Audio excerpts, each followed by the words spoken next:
वकिल र न्याय क्षेत्र बदनाम बनाएका कारण देश बर्बाद भएको नेकपा एमाले केन्द्रीय सदस्य खेम लहनीले बताउनु भएको छ। नेपाल निजामती कर्मचारी संगठन धादिङको 11औं जिल्ला अधिवेशनको उद्घाटन गर्दै एमाले केन्द्रीय सदस्य लोहनीले देशलाई अस्थिरतातर्फ बनाउन न्याय क्षेत्र लागिरहेको बताउनुभयो। 2051मा विश्वनाथ उपाध्यायले देशलाई ताजा जनादेशमा जान नदिएर अस्थिरता कायम गर्दै लामो द्वन्द्वमा धकेलेको आरोप लगाउँदै वर्तमान गठबन्धन सरकारले समेत यही नीति अन्तर्गत देशलाई बर्बाद पारिरहेको उहाँको भनाइ छ। कर्मचारी क्षेत्रमा निष्पक्ष ढंगले कामहरू सम्पादन हुन सकिरहेको छैन। अहिलेको 5 दलीय सरकारले उसको आउने बित्तिकै पहिलो एजेन्डा भनेको कर्मचारीको क्षेत्रमा आतंक खडा गर्नु थियो, ब्युरोक्रेटिक टेरर सृजना गर्ने कामहरू उनले गरेको थियो। सरुवा गरेर आउने बित्तिकै साना साना शाखाबाट पनि हाम्रा साथीहरूलाई नेकपा एमालेको सरकार केपी ओलीको नेतृत्वको सरकारलाई सहयोग गर्ने कर्मचारीको क्षेत्रलाई कर्मचारीहरूलाई अप्ठ्यारो ठाउँमा पठाउने, सरुवा गर्ने, कहीं जगेडामा लगेर राख्ने, अपमानित गर्ने, दुःख दिने यी सबै कामहरू गरिरहेको थियो। हामीले अहिले देखिरहेका छौं 5 दलको नाममा ब्रह्मलुट भइरहेको छ, 5 दलको नाममा अराजकता भइरहेको छ, 5 दलको नाममा भ्रष्टाचार भइरहेको छ, अनियमितता भइरहेको छ, राष्ट्रलाई बर्बाद गर्ने कामहरू भइरहेको छ। मैले तपाईहरुलाई भन्नै पर्दैन, भ्रष्टाचारलाई बढावा दिने कामहरू गरिरहेका छन्, कालो धनलाई सेतो बनाउने कुराहरू गरिरहेका छन्, लोकतन्त्रलाई धरापमा पार्ने कामहरू गरिरहेको छन्, संसदलाई बन्धक बनाएर संसदबाट कुनै पनि ऐनहरू नलिएर आएर अध्यादेश मार्फत ऐन बनाउने कामहरूमा लागिरहेका छन्, ऐन पास गर्ने काममा, अध्यादेश मार्फत ऐन जारी गर्ने, कानून जारी गर्ने काममा लागिरहेका छन्। संसदको फेस गर्न सकिरहेको छैन। अदालतको ताण्डव नृत्य, अदालतको गाई जात्रा हामीले देखिसक्यौं। नेकपा एमालेलाई समाप्त पार्नको निम्ति दक्षिणपन्थी शक्तिहरू, यो देशको सर्वोच्च अदालतकी कालाकोटे वकिलहरू यी जम्मै खनिएका थिए। अहिले तिनीहरूले रुवाबासी गर्दै फेरि हाम्रा घर घरमा चारिरहे समाप्त भयो, हामीलाई बचाइदिनु पर्यो, जोगिनु पर्यो, जोगाइदिनु पर्यो भन्दै फेरि हाम्रो नेताहरूको घर घरमा देउसी भैलो खेल्दै हिँडिरहेका छन्, हामीले देखिरहेका छौं। अदालतमा अत्यन्तै ठूलो अराजकता छ। न्यायाधीशहरूको बीचमा विश्वास छैन, कुटाकुट छ उनीहरूको बीचमा, बोलीचाली छैन उनीहरूको बीचमा। अहिले जस्तो न्याय क्षेत्र बदनाम नेपालको इतिहासमा कहिले पनि भएको थिएन। अहिले बदनामको अवस्थामा छ यो देशको न्याय क्षेत्र। न्यायमूर्तिहरूले ती अपराधीहरू बसिरहेका छन्। कुन कुन समयमा विविध परिपन्थका साथ तिनले पद कब्जा गर्न पुगे त्यो ठाउँमा। कोही मनोनित भएर छिरे, कोही कर्मचारी भएर छिरे, कोही वकिल भएर छिरे, अनि त्यहाँ बसेर न्याय सम्पादन राम्रो गर्ने, जनतालाई न्याय दिनुभन्दा अन्याय गर्ने, देशलाई बिगार्ने कामहरू गरिरहेको छ। संविधानको गलत व्याख्या गर्ने काम गरिरहेको र असंवैधानिक कामहरू गर्ने, देशमा अस्थिरता पैदा गर्ने कामहरू गरिरहेको छ। 52 सालमा पनि त्यही सर्वोच्च अदालत, विश्वनाथ उपाध्याय भन्ने मान्छे सर्वोच्च अदालतको प्रधान न्यायाधीश थियो। त्यही 52 सालमा विश्वनाथको अपराधको कारणले गर्दा, उनले गलत फैसला गरेको कारणले गर्दा देशमा अस्थिरता सृजना भयो। 10 वर्ष द्वन्द्व भयो, दर्जन मान्छेहरूको क्षति भयो, हजारौंको संख्यामा मृत्यु भयो, बर्बाद भयो देश। अहिले फेरि अस्थिरता त्यही अदालतबाट अस्थिरता सृजना गरिरहेको छ। यही लोभी पापीहरूलाई पाल्दै तिनले भनेका कुराहरूको सेटिङ मिलाएर अदालतबाट न्यायलाई समाप्त गर्ने काम, संविधानलाई समाप्त गर्ने काम, जनताको अधिकारलाई समाप्त पार्ने काम भइरहेको छ। हामीले देखिरहे परमादेश गरे कथित। तपाईलाई मैले भन्ने हो भने मैले त त्यो अदालतमा आवाराहरूको संज्ञा दिन्थे। अलि पहिला हामी कलेजको स्टुडेन्ट हुँदाखेरि के भन्थ्यौं भने ल पढ्नेहरूलाई पढ्न नपर्ने, छिटो सर्टिफिकेट चाहिने, काम गर्न नपर्ने, लुटेर खान पर्ने आवाराहरू चाहिँ ल पढ्छ अरे भन्थ्यौं। हामीले त्यस्तो सुन्थ्यौं। पछि तिनै मान्छेहरू अदालतमा, अहिले मैले यो 35-36 सालतिरको कुरा गरेको, तिनै मान्छेहरू अहिले वकिलको पनि माथिल्लो क्षेत्रमा त्यो आवाराहरूको एउटा पंक्ति छ।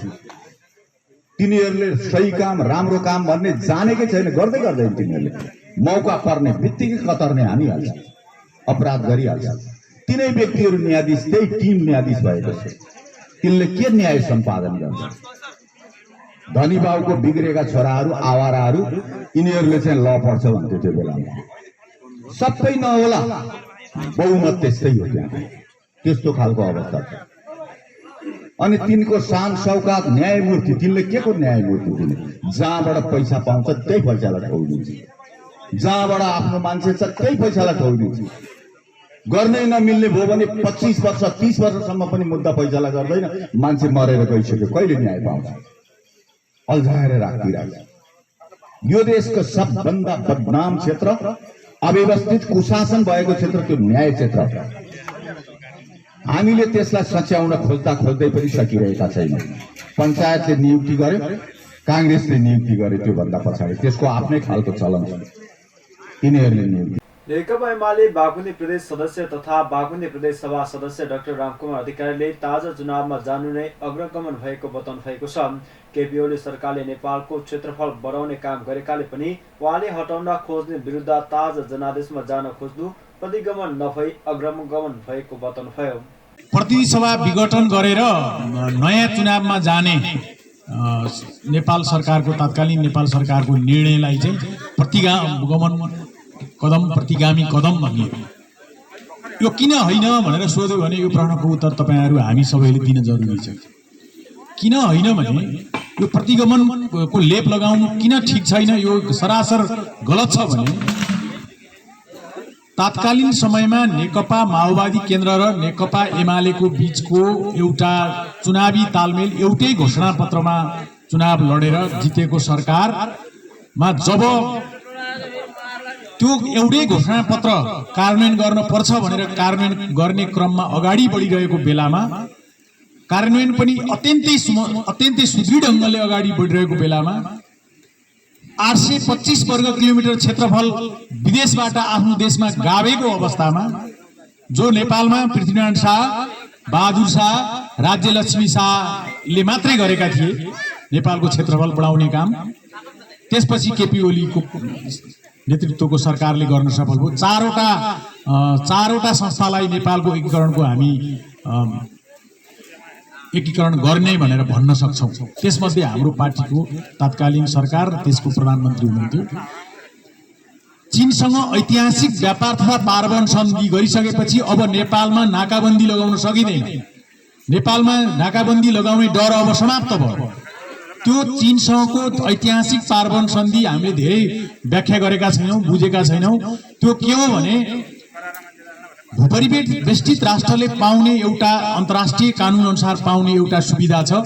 तेस्रो मुलुक हुँदै तेस्रो मुलुकको बाटोबाट आफ्नो देशमा व्यापार गर्न पाउने भनेको चीनसँग व्यापार गरेपछि चीनको त्यहाँको जहाजबाट हामी बंगालको खाडीसम्म तेल ल्याउन सक्छौं र त्यो तेल अथवा सामग्रीहरू हामी ट्रकमा हालेर कसैको बिना छेकवार भारतले कुनै नहेरिकन नेपाल ल्याउन सक्ने।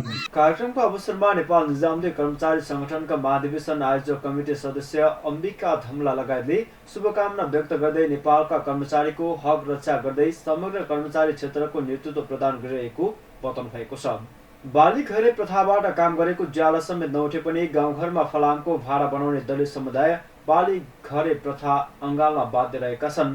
नीलकण्ठ नगरपालिका नम्बर 2 पाँचधारी साँखोमा आवरण व्यवसाय गर्दै आएका दलित समुदाय अन्न जोहो गर्नका निमित्त बाली घरे प्रथा अँगालिरहेको बताएका छन्। वर्षभरि काम गर्दा 4 पाती धान र 1 डोको मकै पाउने नियम रहेको छ। अन्न किनेर खान थालेको भन्दै बाली घरेहरूले अन्न कम दिन थाले पनि वर्षमा एकै पटक अन्न पाइने भएकाले बाली घरे अँगाल्दै आएको पाँचधारी 16 घरका कृष्ण सुनारले बताउनु भयो।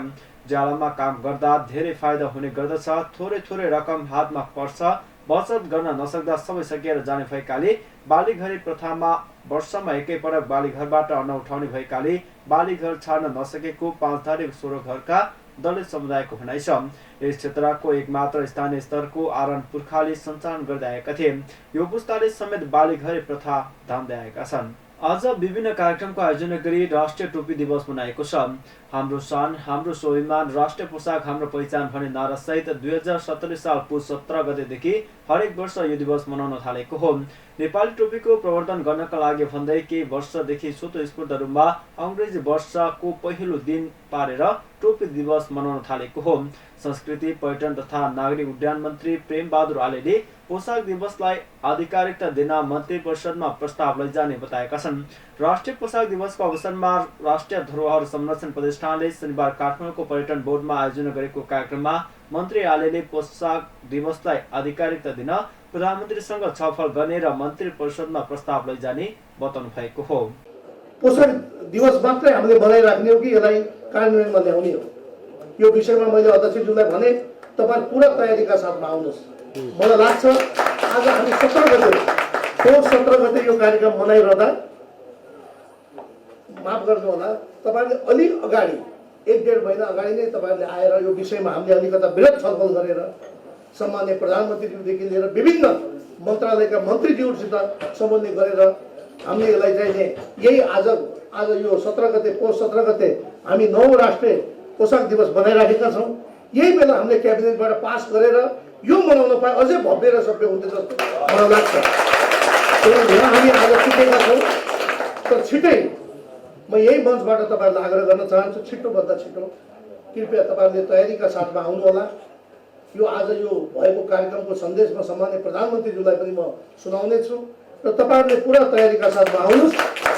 म मेरो मन्त्रालयको तर्फबाट मेरो तर्फबाट यसलाई आधिकारिकता दिनको लागि क्याबिनेटमा यो फाइल म लाग्नेछु भन्ने कुरा तपाईँलाई म विश्वास गराउन चाहन्छु। क्याबिनेटबाट पास गराएर मनाउने पाएको भए अझै भव्य र सभ्य हुने भन्दै उनले अर्को वर्ष राष्ट्रिय दिवस मनाउने तयारी गर्न आग्रह गरेका छन्। पोसाक दिवसलाई राष्ट्रिय दिवसको रूपमा मनाउन यस वर्ष चुकेको भए पनि अर्को वर्ष यस्तो नहुने उनको भनाइ छ। कार्यक्रममा संस्कृतविद सत्यमोहन जोशीले नेपालको मौलिक तथा ऐतिहासिक संस्कृतिको रक्षा गर्न सबै तत्पर हुनुपर्ने ध्यान राख्नु भएको छ। कार्यक्रममा विभिन्न व्यक्तिहरूलाई सम्मान गरिएको थियो। खनेवास गाउँपालिका नम्बर 4 दार्खा कुण्डले खेल मैदानमा पुस 4 गतेबाट सुरु भएको प्रथम दामन पाक्रिन स्मृति कप फुटबल प्रतियोगिताको फाइनल पुस 22 गते हुने भएको छ। दार्खा युवा समाजले आयोजना गरेको 8 एन्ड साइड 2078 प्रथम दामन पाक्रिन स्मृति कप फुटबल प्रतियोगिताको समापन पुस 14 गते गर्ने भने पनि प्रतिकूल मौसमका कारण मैदान हिलो भएकाले फाइनल खेल पुस 22 गते हुने भएको हो। 18 टिमले भाग लिएको प्रतियोगितामा सिङ्ला एकता समाज ए र सदबहार युवा क्लब धारणा फाइनलमा पुगेका छन्। प्रतियोगितामा प्रथम हुनेलाई 60,000, द्वितीय हुनेलाई 30,000 र तृतीय हुनेलाई 15,000 प्रदान गरिनेछ। त्यस्तै उत्कृष्ट खेलाडीलाई 3,000, उत्कृष्ट फरवार्ड, डिफेन्डर, गोलकिपर, मिडफिल्डर, सर्वाधिक गोलकर्तालाई 2,000 पुरस्कार दिने आयोजकले जनाएको छ। सिद्धली गाउँपालिकाले चक्रकाले आमा समूहलाई दुना टपरी बनाउने विद्युतीय मेसिन सहयोग गरेको छ।